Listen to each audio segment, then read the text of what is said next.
All right, so today we have Matt Ferguson from Life Fellowship Church. Matt is the next gen pastor, and I've known Matt for a while since he was a playlister partner at a previous role, and so really excited to touch base and talk about the next gen ministry with him. How's it going, Matt?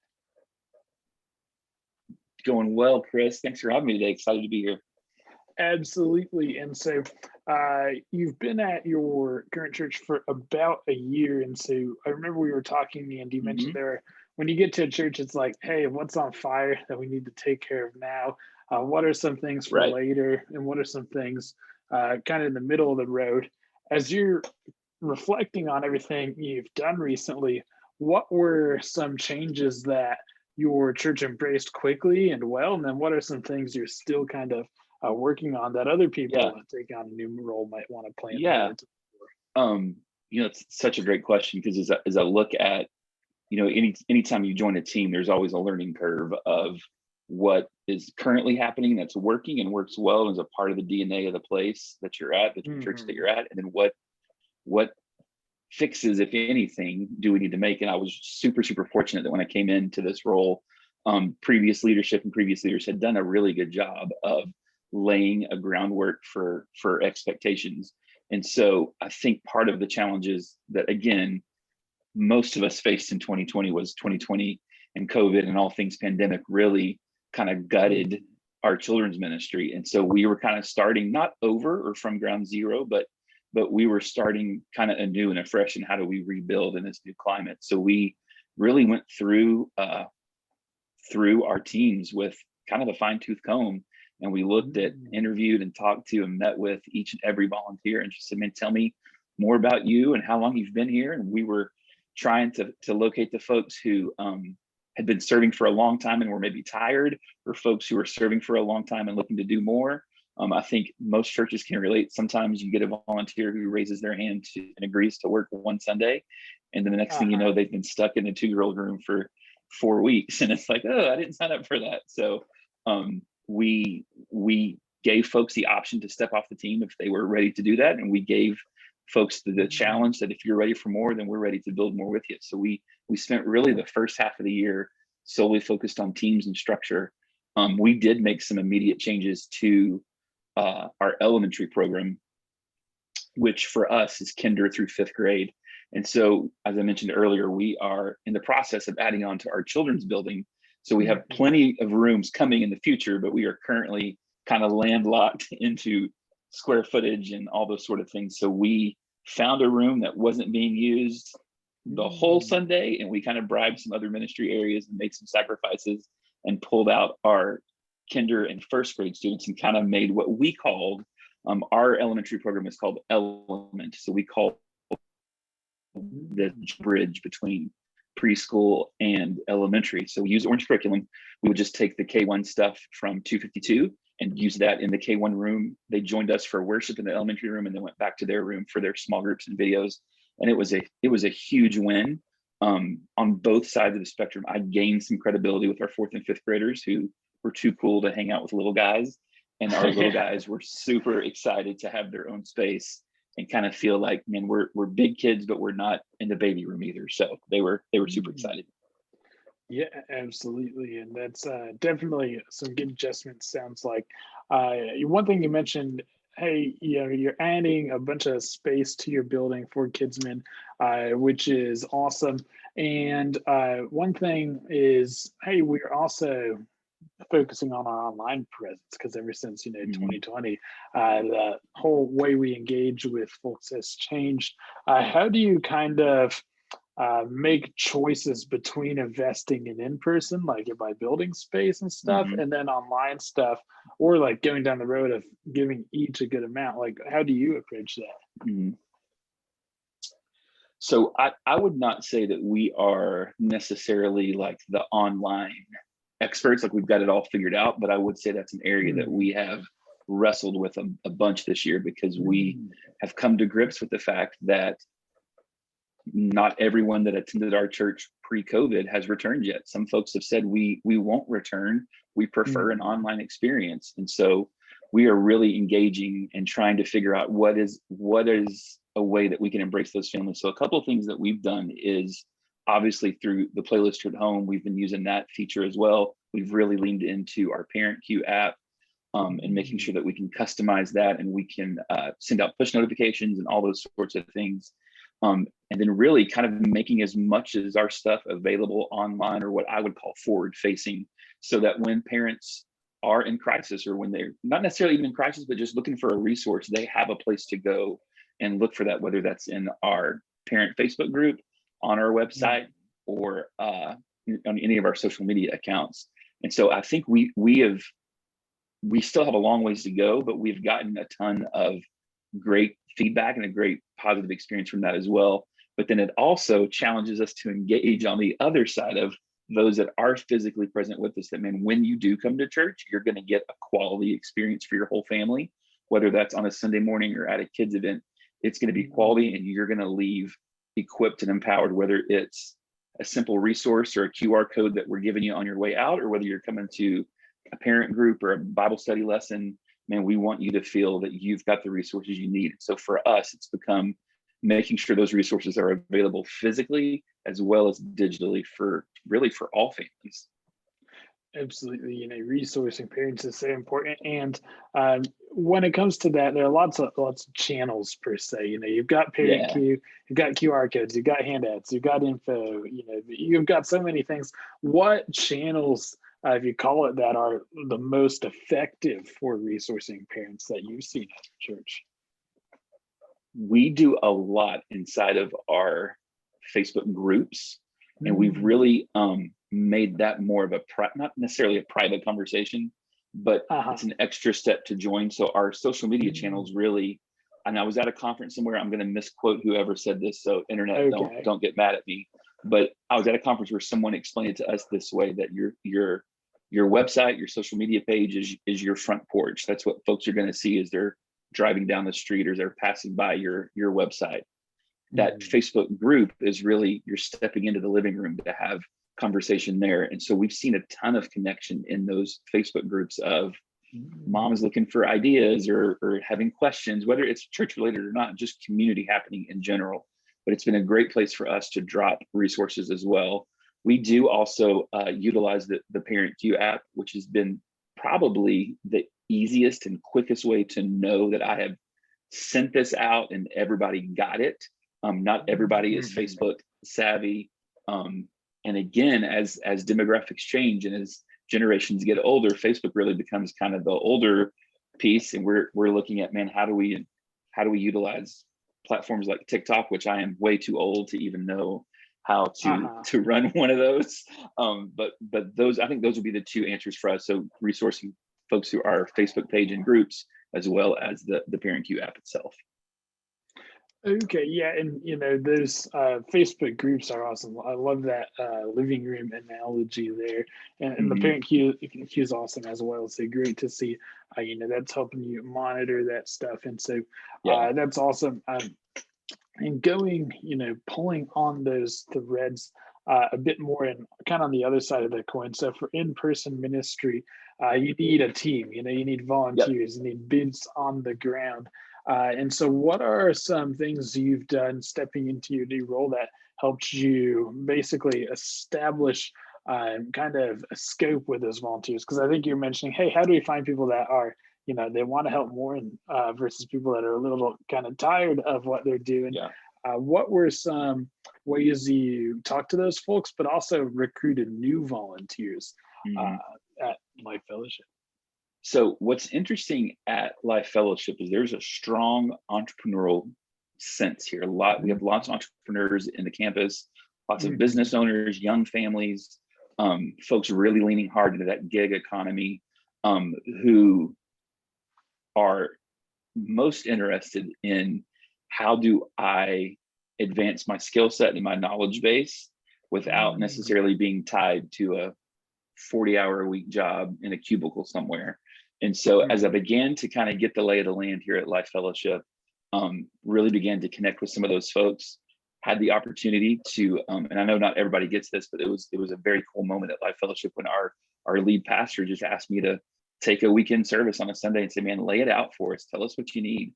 And so I shared a message, and really cast the vision for, I don't necessarily need you to come be the world's best worship leader or small group leader or teacher. I just need you to know how to play Uno with a kid. I need you to remember what it was like when you were in fourth grade and felt awkward, and so we got a strong response out of that. But even just having a solid system to vet folks through. So we, once we got folks raising their hands, or I'm pretty ruthless in a lobby on a Sunday. If you smile and look like you brushed your teeth, I'm going to come ask you if you want to work in kids ministry. Yeah. If you look like you know anything about Pokemon or Nintendo or Fortnite, like I'm for sure going to come find you. I'm pretty shameless. Like, I mean, the worst thing you can tell me is no. The most interesting thing that happened is that I had an older couple come to me and say, we love to serving kids. And they were, not to be stereotypical, but they were a little outside the demographic of what I was thinking would make a quality kids volunteer. And so I said, are we sure? There's like, we play games and we move a lot and we're on the floor and I don't know. And they're like, oh no, let us come see. We'd love to try. And I thought, okay, we'll let them try, and we'll try, right? And they are my two best volunteers that I have, and the kids eat it up, man. They've got this grandma, grandpa, mother goose type thing that they come in and just become fun grandma, grandpa, and they eat it up. And then they went and told their friends, and now I've got these folks coming to me from all walks of life and all backgrounds going, man, we'd love to be a part of what you're doing. I think what I would tell other folks, if you're looking for volunteers, you've got to make sure that your place, your ministry is ready to receive more volunteers, but most importantly, looks like something somebody else will want to be involved in. I'm very particular in our programming. When parents drop off, we play for 10 minutes while we let kids get settled. But that's the only time we play. We don't do free time. I don't just turn them loose and wait for parents to come back. I want parents at pickup to see kids engaged in small groups, engaged in worship. I want them to see what we're doing. And that's really, a lot of folks have come to us, hey, I've noticed you're doing this, or I've noticed that you're doing small groups, or you've got worship. Like, how could I be a part of those aspects? I'm always willing to. I had a sweet gal come to me and say, I'd love to serving kids, but I don't really know where my skill set would fit. And so we sat down and I just said, well, tell me what you like to do. And she's a crafter, she's a scrapbooker. And I was like, oh my gosh, we have this thing called curriculum and it needs all kinds of things cut and pasted. And she just lit up. And I felt bad asking because it's such a mundane job to me, but she was all over it. In my previous church, it was the same scenario where we had a gentleman who was recently widowed, and he came into the church one day and said, I don't know what to do with myself. I'm by myself for the first time in 40 years. What do I do? I said, well, you can sit down here with us and cut stuff out and talk. And man, he's still to this day still sitting there doing that. So I think looking at that older grandparent generation, I think there's some quality kids leaders in there.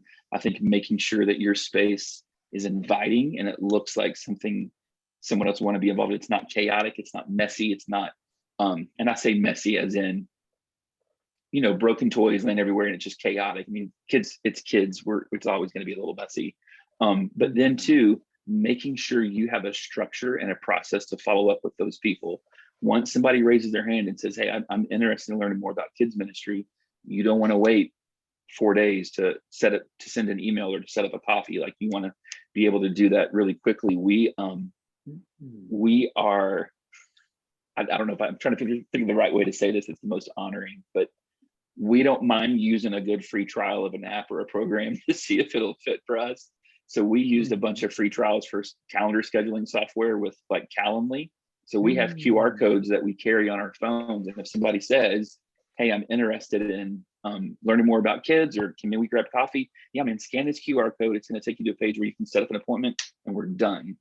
And so we've caught a lot of folks that way. And then really finally, the last step for us would be events. Anytime we do an event, whether it's family game night or trick or trunk or name the event, we're going to have an aspect of, man, we'd love to have you on our team. Like, isn't this fun? Aren't we having a great time here tonight? Man, we'd love to have you on our team, because we do this every Sunday, three times a Sunday for us.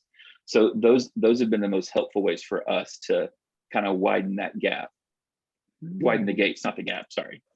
Yeah, absolutely. I love those tips, especially if looking for people because sometimes when you're recruiting anyone for anything, you have this picture of a perfect candidate in your head, and so you Hmm. try to like pair the real candidates up to that. Yeah. That's not how it works. Really, finding someone with a great strength, like a Hmm. volunteer that's crafty, a grandparent that just Hmm. wants to connect with kids, like a Hmm. really good strength is going to outshine anything that doesn't Hmm. really fit your picture of a Yeah. ideal volunteer, whatever that might look like. So that's awesome. Another thing, you mentioned your senior pastor let you just pitch to the congregation about what you need, and it sounds like you've invested in lots of tools, lots of events to really do give a 10x kids ministry. What are some tips or things to encourage the rest of your team and your senior leadership to invest in kids ministry?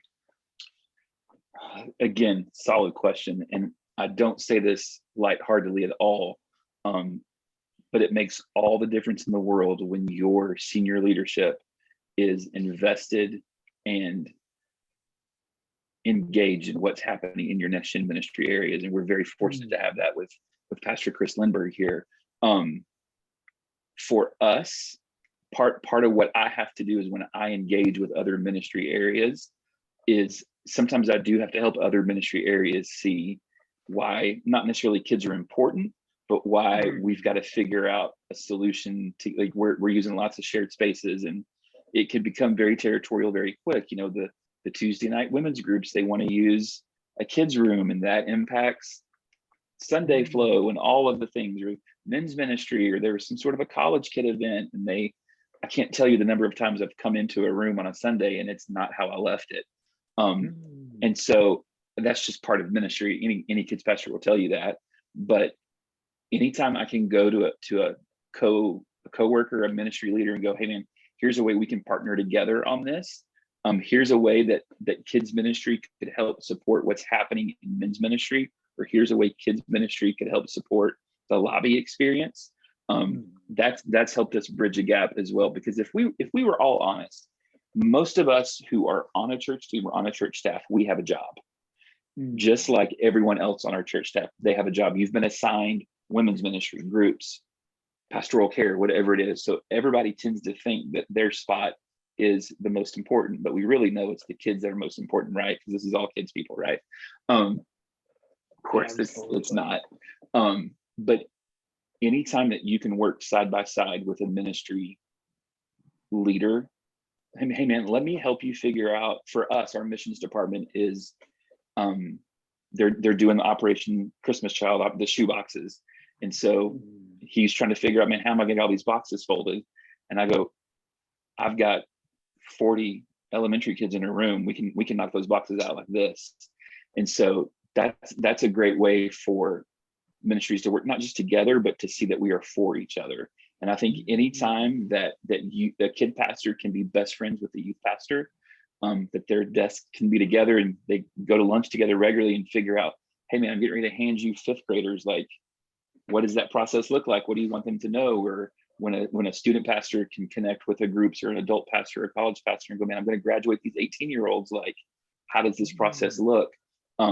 I think it takes a little bit of everybody working together and understanding not one of us is the most important piece of the wheel, but together we do form the entire thing. So looking for ways that we can partner together in that. Does that make sense? Does that answer your question, what you're asking me? Oh yeah, I got long-winded there. Absolutely. Well, I'm absolutely, as in it answers that. That was a great info there, and I like that idea of taking a look in the other person's shoes and saying, hey, here's how our ministries can work together, like our ministry departments here. So I love that idea. What other advice would you want to share with next gen leaders, Matt? Oh gosh, I don't know. I'm always feel like I'm the one going, somebody tell me what. I'm the one asking all the questions usually. I think this I don't know if this is controversial or wild or not, but I always try to keep an eye on pop culture, on what the latest and greatest thing is. Not I mean, I'm obviously not in the demographic for Among Us or Fortnite, but I know what those things are, and I can engage in a conversation with those things. But also, just from a parent perspective, from an adult perspective, man, what are some of the ideas and themes being communicated in TV shows and movies, that books that our kids are engaging with? I think that's super important. I think for me, my best friend at work has to be the student pastor. As the next gen guy, as the, we all wear multiple hats here. So I sit in a next gen role. I also sit in an elementary pastor role. And when I'm wearing my elementary pastor hat, my best friend has to be the student pastor. I have to know what his summer schedule is and what are ways that he's wanting to engage families. Where can we sync up? And then part of the conversation we were having at our offsite a couple of months ago was, when a kid leaves 5th grade at Life Fellowship, what do we want them to look like? What do we want them to know? What skill sets do we want them to have? So that when they get to student ministry with Pastor Logan, he knows here's where the baseline is, and he can keep building on that. I think honestly, those are probably the two things I would pass off just off the top of my head. The quickest would be not becoming afraid of culture, and culture is scary these days. There's a lot of things out there that you're like, how does this work and how is this? But anytime I can, it's very powerful when you sit down with a kid and you say, hey, tell me about racquetball. How does this work? Not Rocket League. How does this work? Their face will light up like, oh my gosh, let me explain it to you. And I can't tell you anything about it. I still don't know how Fortnite works. I don't understand TikTok. I don't get it. But anytime I can engage a kid or a student with, hey, tell me more about that, man, I'm putting them in a position where they can share what they're passionate about or something they're excited about. We have a couple of kids that are really into, I'm going to say this wrong, but like anime, like is that a thing? Like Japanese cartoons and anime, and like I don't know anything, but I'll go up to them, hey, give me the latest, and what are you reading? And they'll long list of stuff, and it's like speaking a different language. It really is. A couple weeks, honestly, it really is. A couple weeks ago, we were chit-chatting, and I saw him, and they gave me the little, oh, here's what we're doing now. And he said, you're the only one who ever asks us. Everybody else just assumes we're kind of like into this weird thing. And he goes, it is weird, but we really like it. And I was like, man, that's cool. Do your thing. But they're looking for places to belong and not be judged. So I think that keeping an eye on culture and what kids are paying attention to helps us engage with them in real and practical ways. And then being super connected with the student pastors, the college pastors, the groups pastors in our churches, as we're literally raising up their next generation of leaders. So what are things that we can instill in them now that's going to pay off in the long run for them, both spiritually and if they were to stay connected at our church for their first 18 years of life, like what would that look like? So absolutely, could not agree more. And two really big things, being connected with your team members to pass your kids through and know that, hey, here's what the baseline of what we're teaching is, and then the culture thing is awesome as well. So super helpful tips, and thank you for sharing so much, Matt. Anytime, you're welcome. Oh yeah.